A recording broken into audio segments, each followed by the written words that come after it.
Alors, la première matière soumise à votre sagacité porte sur l'Organisation des Nations Unies. Nous constatons, je crois sans difficile risque de nous tromper, les errances de l'ONU en Afrique. Du Mali au Cameroun, en passant par la République démocratique du Congo, le Centrafrique, la Côte d'Ivoire, que veut l'ONU en Afrique? L'Organisation des Nations Unies a été créée dans sa forme actuelle à l'issue de la Deuxième Guerre mondiale, de 1939-1945. Elle succédait ainsi à ce qu'on a appelé avant elle la Société des Nations. L'Organisation des Nations Unies, au moment même où elle se créait, s'est bâtie sur le principe de la négation de la souveraineté des peuples. Puisque dans cette organisation, tous les peuples ne se valent pas. Il y a des peuples qui ont des droits que d'autres peuples n'ont pas. C'est une organisation qui est caractérisée par le dualisme, la dualité. C'est-à-dire, c'est une organisation qui est opposée à elle-même. Elle est faite de deux grandes structures. D'une part, une structure qui paraît populaire, ouverte à tout le monde et qui s'appelle l'Assemblée générale des Nations unies. Et d'autre part, une structure complètement élitiste qui s'appelle le Conseil de sécurité des Nations unies. Au niveau de l'Assemblée générale des Nations unies, tous les peuples qui l'ont souhaité, tous les États du monde qui l'ont souhaité sont représentés. Soit environ plus de 200 États. Mais du côté du Conseil de sécurité des Nations unies, il n'y a que 15 États qui sont à chaque fois représentés. Mais à l'intérieur du Conseil de sécurité des Nations unies, il y a une troisième microstructure qui s'appelle le Conseil permanent de sécurité des Nations unies. Dans ce Conseil permanent de sécurité des Nations unies, il n'y en a que 5 qui sont représentés. Et ils y sont sans changement depuis 1945. Ce sont la Fédération de Russie, la France, la Grande-Bretagne, les États-Unis d'Amérique et la République de Chine. Écoutez-moi bien et notez, l'ONU a été dès son origine conçue pour ne pas respecter les droits des peuples. Car si elle voulait respecter les droits des peuples, l'ONU aurait pratiqué le sacro-saint principe One Country, One Vote. One Country, One Voice. Un pays, un État, une voix. Un État, eh bien, un vote. Il vous souviendra que sur le continent africain, il y a un pays qui s'était illustré par le refus de respecter le principe du One Man, One Vote contre les Africains. Quel est ce pays-là qui, pendant pratiquement 100 ans, a été dirigé par une horde de colons qui s'était accaparé les territoires, s'était accaparé le pouvoir politique de ce pays et qui avait décrété que dans ce pays-là, la voix d'un Africain d'origine ne valait pas la voix d'un homme blanc. Quel est le pays qui a pensé à cela? Vous le savez. L'Afrique du Sud. Le régime de l'apartheid. N'est-ce pas? Or, le principe de l'apartheid, qui a été combattu, notamment par l'African National Congress, avec le soutien du Sud global, des pays dits non alignés, notamment des grandes puissances du bloc de la gauche du XXe siècle. Ce principe-là, qui voulait que une voix d'un homme ou d'une femme noire ne vale pas une voix d'un homme ou d'une femme blanche, d'un homme ou d'une femme blanc, ce principe-là est exactement celui qui préside à l'ONU. Puisque aucun pays d'Afrique subsaharienne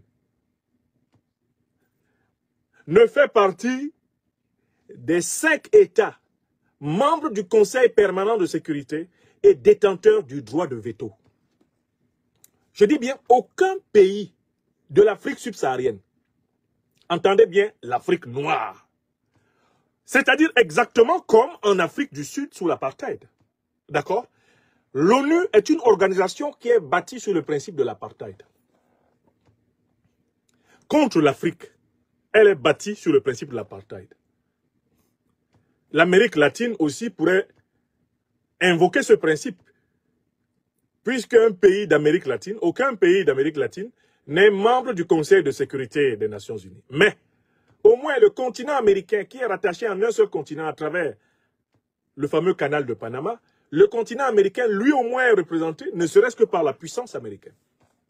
L'Afrique est le seul continent exclu du Conseil de sécurité des Nations Unies, dans sa structure la plus décisive, à savoir le Conseil permanent.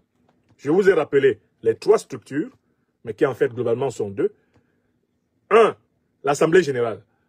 Là-bas, chaque État a droit au vote, mais le vote de l'Assemblée générale ne fait pas office de loi, il n'est pas contraignant. C'est un vote purement consultatif. On va maintenant au Conseil de sécurité, il y a 15 membres, et dans ce Conseil de sécurité, il y a 10 membres rotatifs, c'est-à-dire les presque 200 autres États, ils viennent 10 par 10 à chaque fois et ils se remplacent les uns par les autres, alors qu'il y en a 5 qui ne bougent pas. La Russie, la Chine, la France, la Grande-Bretagne et les États-Unis d'Amérique. Eux, ils ne bougent pas. Ils détiennent en particulier un pouvoir qu'aucun autre peuple du monde, en dehors de ces 5 n'a, c'est le droit de veto. C'est-à-dire que s'ils ne sont pas d'accord avec les décisions de pratiquement 200 pays du monde, ils le disent et ces décisions ne passent pas. C'est ce que le droit qu'ils se sont octroyés leur donne. Bon. La grande question c'est donc, mais qu'est-ce qui explique ce déséquilibre? D'où vient ce déséquilibre? Ce déséquilibre est en fait le témoignage du rapport de force militaire issu de la Deuxième Guerre mondiale. Tout comme la situation qui prévalait dans la Société des Nations était le témoignage de l'équilibre des forces militaires du 19e siècle. Vous comprenez? Quels sont les pays qui ont officiellement remporté la Deuxième Guerre mondiale? Ces pays sont présentés comme les pays du bloc occidental en association avec l'Union soviétique et la République populaire de Chine. Voilà les pays qui se sont positionnés comme les gagnants de la Deuxième Guerre mondiale. Il y a parmi ces pays-là un pays qui n'a jamais gagné la guerre, parce que lui, il a été libéré par d'autres pays.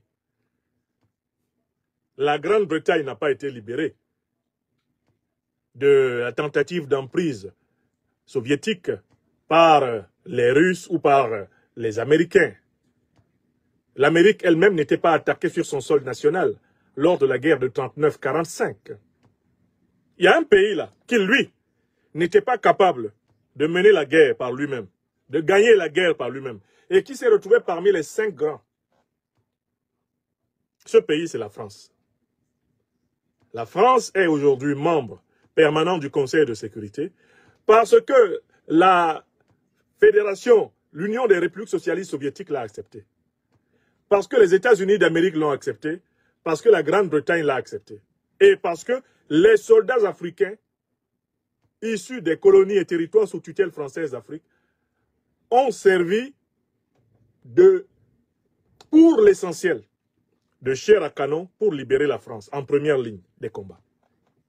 La France est aujourd'hui membre du Conseil permanent de sécurité des Nations Unies, incontestablement, grâce à l'Union soviétique, grâce aux États-Unis d'Amérique et à l'Angleterre, grâce à l'Afrique, car elle n'avait pas de troupes pour affronter Hitler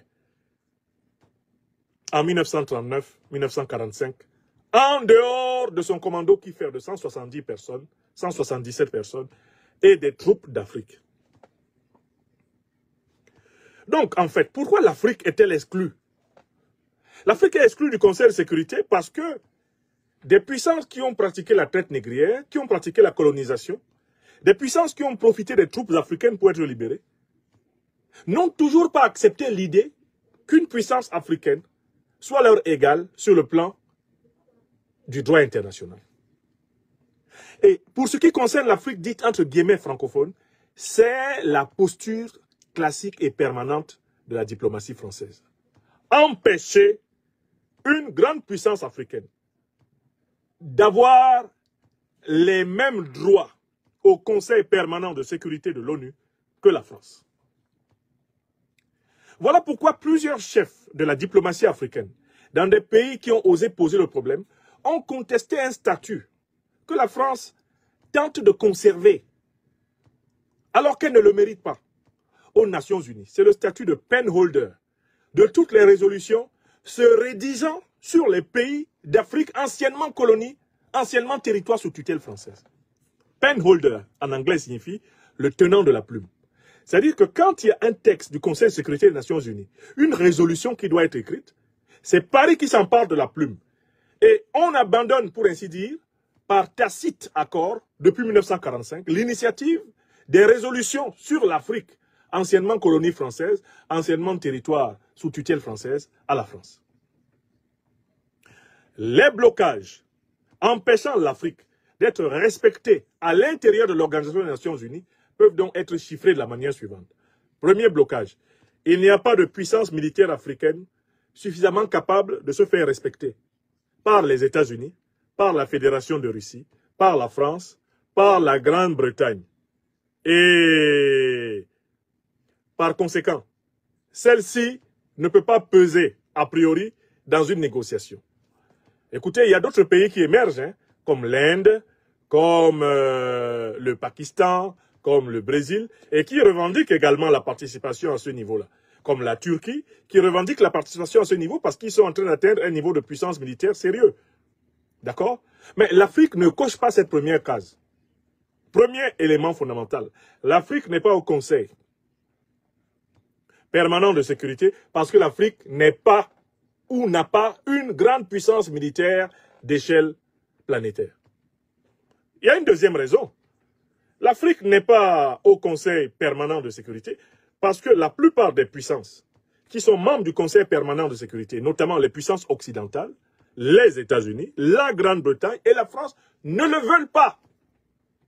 Parce que cela supposerait le renoncement à ce qui a été le précaré de l'esclavage, le précaré de la néocolonisation, le précaré de l'impérialisme, le précaré de la France-Afrique.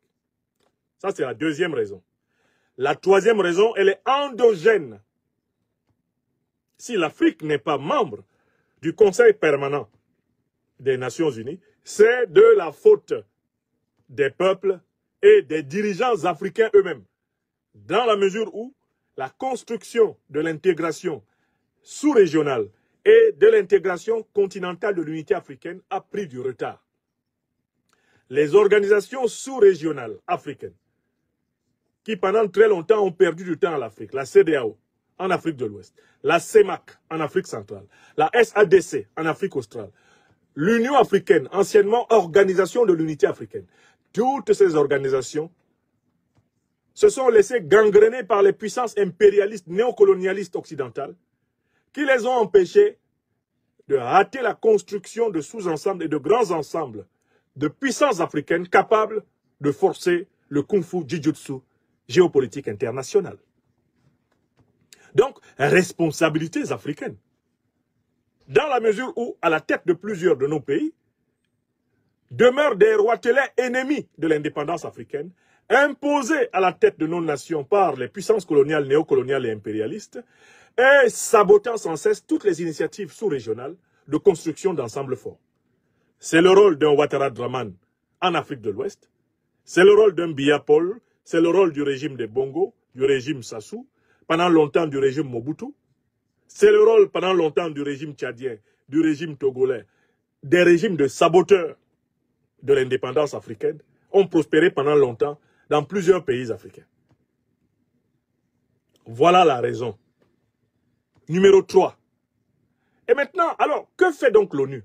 Puisque l'ONU n'est pas au service des intérêts des peuples africains, puisque l'ONU est surtout au service des intérêts des grandes puissances, notamment celles qui contrôlent le Conseil de sécurité permanent. Que fait donc l'ONU en Afrique? L'ONU s'établit en Afrique essentiellement dans le but de maintenir l'Afrique en condition de dépendance envers l'une ou l'autre des grandes puissances qui dominent le Conseil permanent de sécurité des Nations Unies. Et vous êtes obligé de reconnaître qu'à l'intérieur du Conseil de sécurité permanent des Nations Unies, c'est l'Occident qui a la majorité. Il a trois puissances.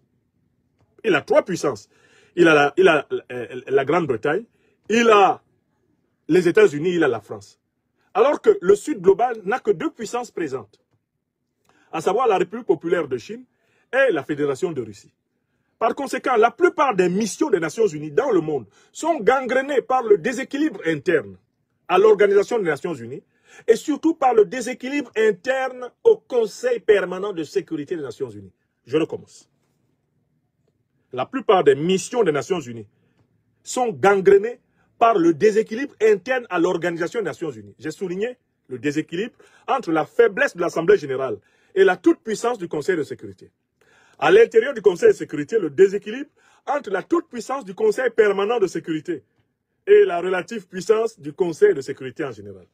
Et à l'intérieur maintenant du Conseil de sécurité lui-même, Conseil de sécurité permanent, j'ai souligné le déséquilibre entre la représentation de l'Occident, qui ne reflète en rien du tout la démographie planétaire, et la représentation de l'Asie à travers la Russie, l'Eurasie à travers la Russie, et la Chine. Donc en fait, c'est une organisation déséquilibrée. Et toutes les missions des Nations Unies sont déséquilibrées de la même façon. Elles sont gangrénées par les puissances qui contrôlent le Conseil de sécurité. Elles sont gangrénées par les puissances qui méprisent les décisions de l'Assemblée générale. Rien que pour vous donner un exemple. Est-ce que vous savez que Israël, tout ce que Israël a fait à la Palestine depuis plus de 50-60 ans, a été condamné par des centaines de résolutions de l'Assemblée générale? Est-ce que vous savez que l'Assemblée générale des Nations Unies a condamné des tonnes et des tonnes de fois Israël pour la colonisation de la Palestine, pour le génocide du peuple palestinien, pour le massacre des Palestiniens? Est-ce que vous savez pourquoi tout cela a été suivi de nul effet?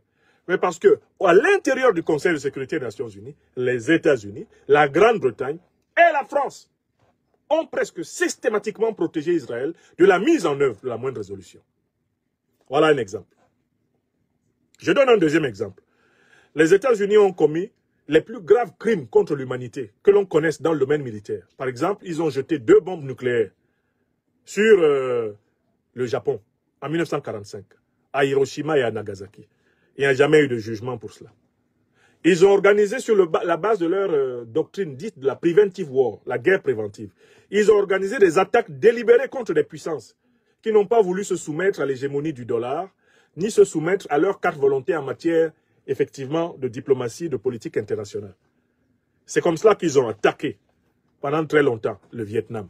Ils ont attaqué l'Irak, ils ont attaqué la Serbie, ils ont attaqué la Syrie, ils ont attaqué la Somalie, ils ont attaqué Cuba, ils ont attaqué le Venezuela, ils ont attaqué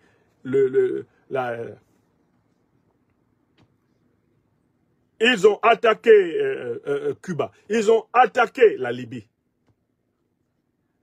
faisant à chaque fois des centaines de milliers, voire des millions de morts. Aucune résolution des Nations Unies n'a pu s'appliquer contre les États-Unis. D'ailleurs, de toutes les façons, l'Organisation des Nations Unies, elle est basée où? Elle est basée à New York, aux États-Unis.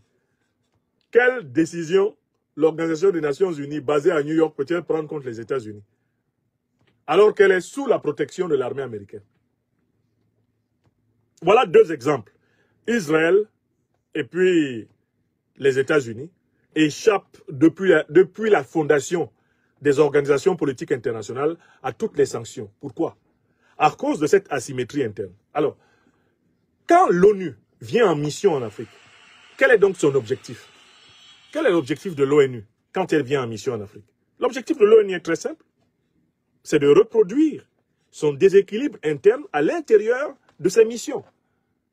Le déséquilibre que vous avez observé dans l'Organisation des Nations Unies est reproduit dans toutes les missions des Nations Unies. En Côte d'Ivoire, ONUCI, au Mali, MINUSMA, en République centrafricaine, MINURCA, au Congo, MONUSCO, en Somalie, MINUSOM. Allez étudier l'histoire des missions des Nations Unies. Vous vous rendrez compte que cette histoire est la reproduction de la grande, arnaque de New York. Quand une mission des Nations Unies se trouve dans un pays anciennement sous colonisation ou sous tutelle française, c'est l'aile française du Conseil de sécurité des Nations Unies qui domine la mission. Quand une mission des Nations Unies se retrouve dans un pays, dans une partie du monde qui était sous domination américaine, c'est l'aile américaine du Conseil de sécurité des Nations Unies qui prévaut. systématiquement, lorsque des missions de l'ONU ont lieu dans les anciennes colonies des grandes puissances occidentales, les grandes puissances en question contrôlent la mission.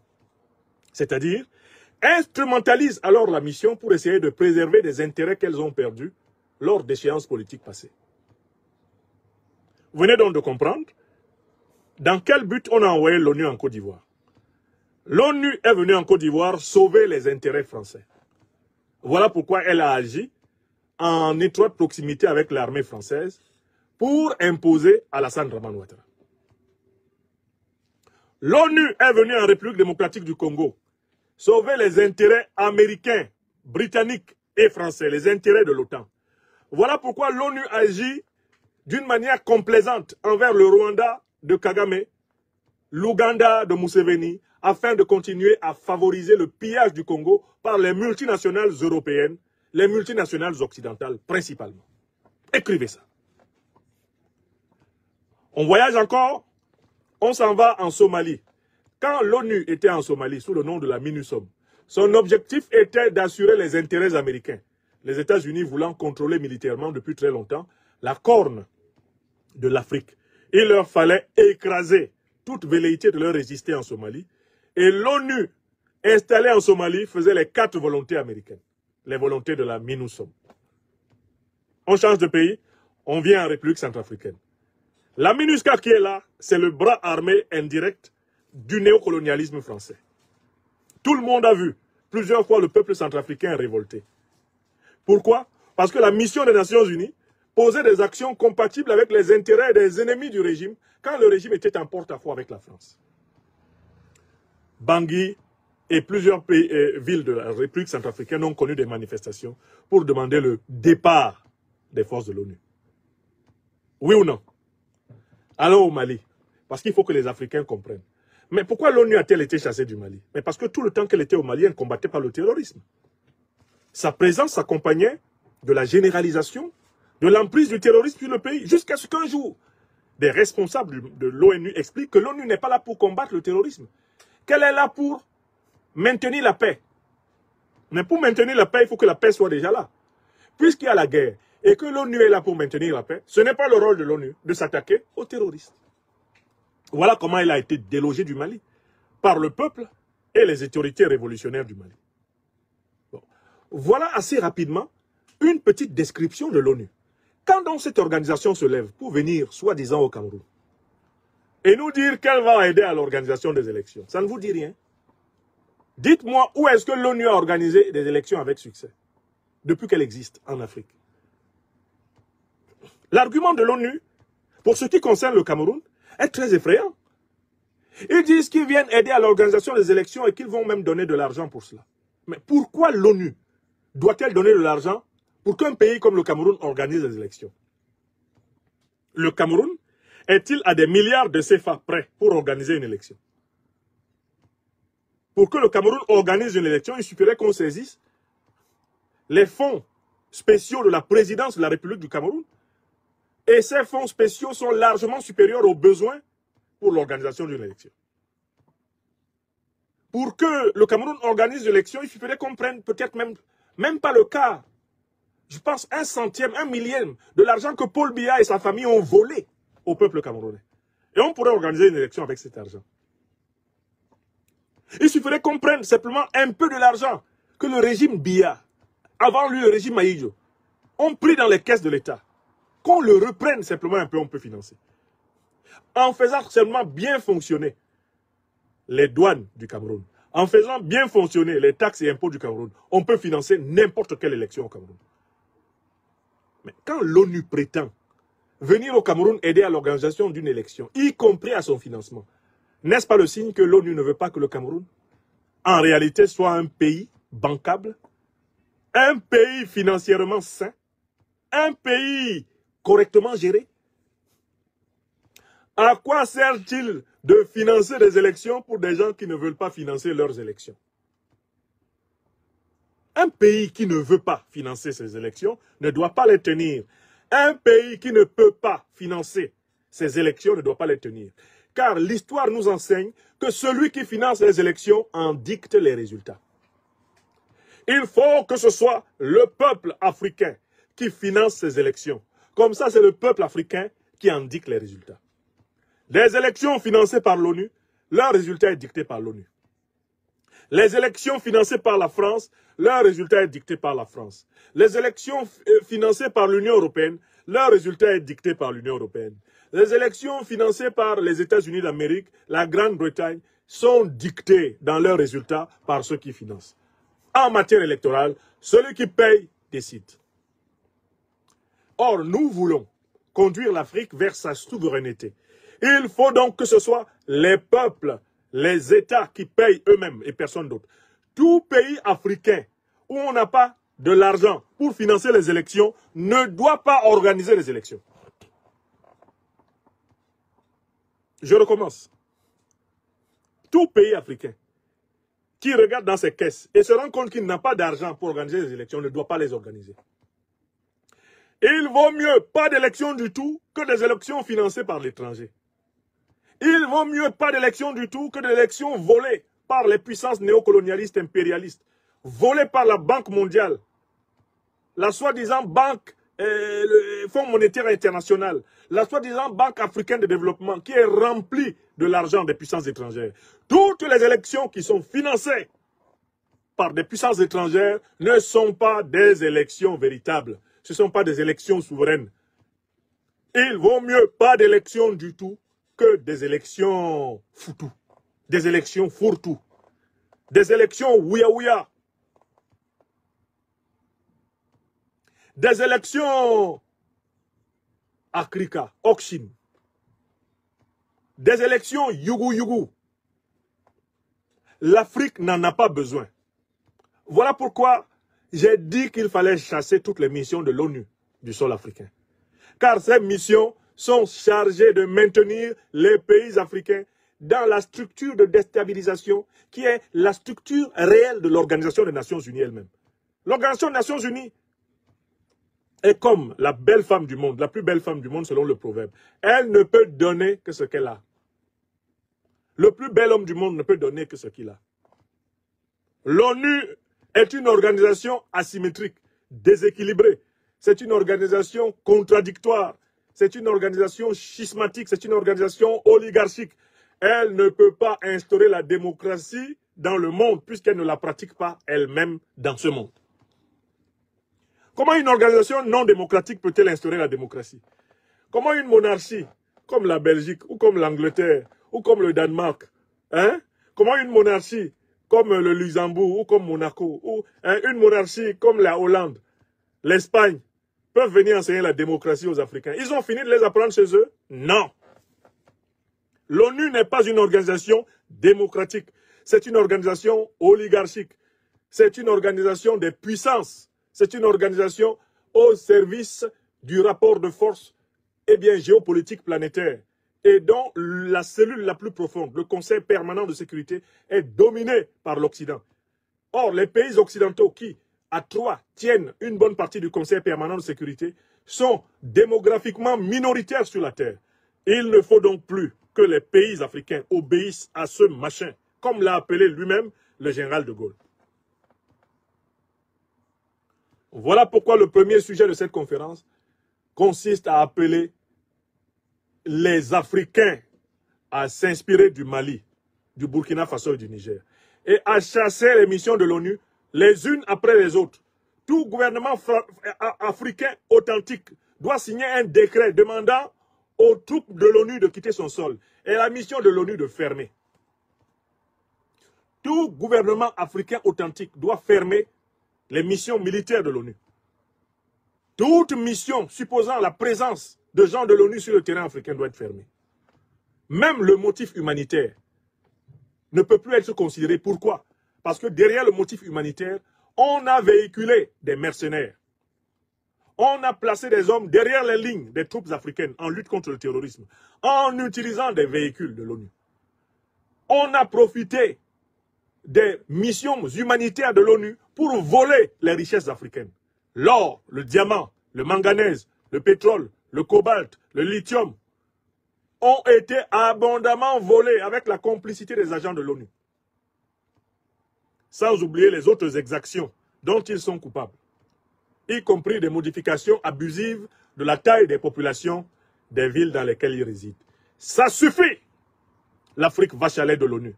Ça suffit, ça suffit. Au Cameroun, où nous appelons à la grande mobilisation pour libérer le pays de la dictature, l'ONU n'aura pas le droit d'avoir une mission. Pas de mission de l'ONU sur le terrain au Cameroun. Dès qu'il y a un véritable changement panafricain révolutionnaire au Cameroun, l'une des premières décisions qu'un authentique gouvernement révolutionnaire camerounais va signer, c'est la fermeture de la mission de l'ONU. Vous allez dans des pays qui sont en crise. Parce que nous, on a bien compris qui nous met en crise en Afrique. Et on a décidé de demander à ceux qui nous mettent en crise d'aller chez eux avec leur crise. Ça, c'est clair. C'est ce que je voulais dire. Alors, ne croyez pas en cette histoire de l'ONU qui viendrait au Cameroun financer des élections. L'ONU n'a jamais financé des élections. Ils n'ont jamais financé des élections. Quand ils viennent au Cameroun, par exemple, ils utilisent quelle monnaie? Ils utilisent le franc CFA. Est-ce que c'est le Cameroun qui fabrique le franc CFA? Est-ce que le Cameroun possède la planche à billets du franc CFA? C'est la puissance qui a la planche à billets du franc CFA qui fabrique des milliards de francs CFA qu'elle donne à l'ONU. Et l'ONU utilise ces milliards de francs CFA pour prendre les richesses camerounaises en prétendant financer le Cameroun. Vous avez une puissance qui a la planche à billets, à chamalière. Elle peut fabriquer 3, 4, 5, 6, 7, 8, 9. Elle peut fabriquer 40 milliards de CFA. Sa seule dépense ici, c'est le bois, l'encre des machines, hein, l'usage de l'imprimerie à billets. Elle vient avec ses 40 milliards de CFA au Cameroun, à travers une mission des Nations Unies. Ces 40 milliards de CFA seront crédités par quelle richesse? Pas des richesses françaises, pas des richesses européennes. Ils seront crédités par des richesses camerounaises. Donc voilà des gens qui fabriquent votre argent à votre place et qui vous le prêtent avec intérêt. Astaghfirullah. Allo Balandedi. Zappa Baba. Hopalo. Franc CFA. L'arnaque du siècle. Quelqu'un fabrique une monnaie vide. Il vient avec cette monnaie dans ton pays. Il dit que ce n'est pas valable dans le pays qui est propriétaire de cette monnaie. Il vient avec cette monnaie dans ton pays. Il te dit, quand tu vois ce billet de 10 000, tu me donnes une de tes richesses. Tu lui dis, mais est-ce que ça correspond à une richesse de 10 000 chez toi là-bas aussi? Il dit non. C'est seulement chez toi que ça correspond à ça. Si tu viens avec ce billet de 10 000 chez moi, tu auras 6 fois moins de richesse. Mais chez toi, j'aurai 10 fois plus de richesse. Signe, hein, signe, ça te permet d'être stable dans le trou. Et le nègre signe. Oui! Donc, avec quoi on finance les élections en Afrique dite francophone? Mais avec l'argent des Africains. Car le franc CFA, c'est l'argent, eh bien, français, crédité par les richesses africaines. C'est ça le franc CFA. C'est l'argent de la Banque de France, mais crédité par les richesses africaines. C'est-à-dire que quand eux, ils fabriquent le franc CFA ici, et ils transportent ça dans les caisses des avions, des bateaux, tout ça là, ils amènent ça en Afrique, ce sont les richesses africaines qui donnent du contenu à ces billets creux. La preuve que sont les richesses africaines, reviens avec le franc CFA à Paris, entre dans une boutique, tends ça à quelqu'un, s'ils acceptent. Tu leur dis non, c'est la monnaie de la Banque de France. Oh ben, écoutez, c'est pas tout à fait, c'est fait pour l'Afrique. Vous avez compris? C'est fait pour l'Afrique, ça veut dire quoi? Cela correspond à des richesses africaines. Nous fabriquons une monnaie qui correspond aux richesses africaines. Et on vous parle de financement des élections, vous croyez aussi. On finance tes élections avec ton propre argent. Et on te fait rembourser ton propre argent avec tes richesses. Tu perds 2 fois. Et on veille à ce que tu sois endetté. Parce qu'on a financé tes élections avec ton propre argent. Et tu entres ainsi dans un cercle vicieux. Tu dois rembourser la dette de la dette. La dette de l'intérêt. La dette du capital. Et tu dois négocier le rééchelonnement. Nous demandons le rééchelonnement de la dette. Malgré les taux prohibitifs. Voilà un voyou de chef d'État. Même en devenant vieux, il n'est pas habité par la vérité. De dire, je vais quitter. Je n'ai pas été capable de révolutionner le modèle économique de mon pays pour le rendre à mon peuple. Je vais quitter pour que des gens qui en ont vraiment la volonté et les capacités s'installent. Il se met à raconter, à déblatérer à New York. On nous a prêté l'argent à des taux prohibitifs. Tu ne savais pas quand tu prenais. Le vieux Grigou de Yaoundé. Il ne savait pas quand il prenait. À des taux prohibitifs. Mais qui a signé? C'est vous, Biya. C'est vous, Biya Paul, qui avez signé. Et vous faites semblant de découvrir que vous avez vendu le pays. Et les mêmes s'amènent, on va financer vos élections. Pourquoi? Mais pourquoi l'ONU? Quel est l'intérêt pour la France? Quel est l'intérêt pour les États-Unis? Quel est l'intérêt pour la Grande-Bretagne de payer pour les élections d'un pays africain? Quel est l'intérêt? Si ce n'est maintenir ce pays africain sous contrôle. Donc, notre doctrine est très simple. Tout pays africain qui n'a pas les moyens de financer ses élections n'organise pas d'élections. Il fonctionne sur d'autres bases, en attendant. Les élections ne sont pas une fin en soi. Les élections ne sont pas une fin en soi. Mes chers amis. Bon, passons au sujet suivant. La première chose, abonnez-vous à cette page. Cliquez sur le bouton s'abonner qui s'affiche juste en bas. Et la deuxième chose, cliquez sur la cloche de notification pour ne rater aucune des vidéos que je publie ici très régulièrement. Retrouvez KDV Africa sur YouTube, Facebook, TikTok.